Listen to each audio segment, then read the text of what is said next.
Nipatimaw ang usa ka missionary sa Kingdom of Jesus Christ aron klarohon nga dili siya biktima sa human trafficking.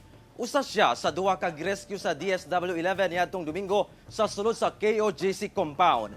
Ano ang report ni Argil, relator? Hindi ako napilitan pumunta dito at ako'y tatayo. Miatubang sa media si Janeline Binil, usa ka misyonaryo sa KOJC, aron hatagan og katin-awan nga dili siya biktima sa human trafficking.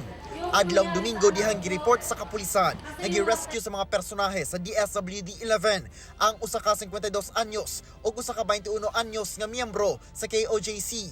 Gikan sa sulod sa KOJC compound, human matud pa nagpatabang ang ilang mga kabanay tungod kay dili matud pa sila ginatugtan nga makagawas sa compound. Gani, gipresenta pa ni PNP Chief General Romel Marbil sa media ang mga kabanay aron isaysay ang hitabo. Nag-usap na po kami. Sabi ko, kahit ano mangyari, nandito ako kay pastor. Huwag niyo akong papauwiin dahil ano ko po to, freedom of choice ko po to. Nakatapos na kayo sa pag-aaral niyo, so ngayon, bigyan niyo ako ng kalayaan. I-serve ko yung buhay ko sa Ama to the Son. So nag-usap na kami. Napulo ka tuig na matud pa siya ang misyonaryo sa KOJC. Nabala ka lang matud pa ang iyang anak tungod kay dili siya mag-contact. Tapos yun lang ang time na talagang inano niya ako na uwi ako kasi natakot nga siya, nandito ako. Sabi ko, huwag kang mag-alala dahil yung ama, yung aming protector dito, ang ama, walang iba. Dihang magkasinabot matud pa sila sa iyang anak, nakabalik na siya sa KOJC niadtong Lunes. Ang 21 anyos miuli sa matud pa sa iyang pamilya tungod sa kabalakasab sa iyang kabanay.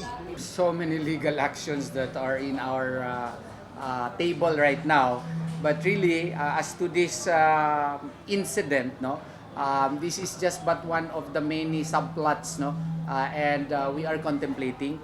We are just happy that you now know that that angle, human trafficking angle, is not true. Sumala sa PNP, igo ra sila miresponde, humanangayo matud pa og police assistance ang kabanay. The PNP only acted upon the request of the daughter to rescue her mother. So yun po ginawa natin, and we are assisted by DSWD.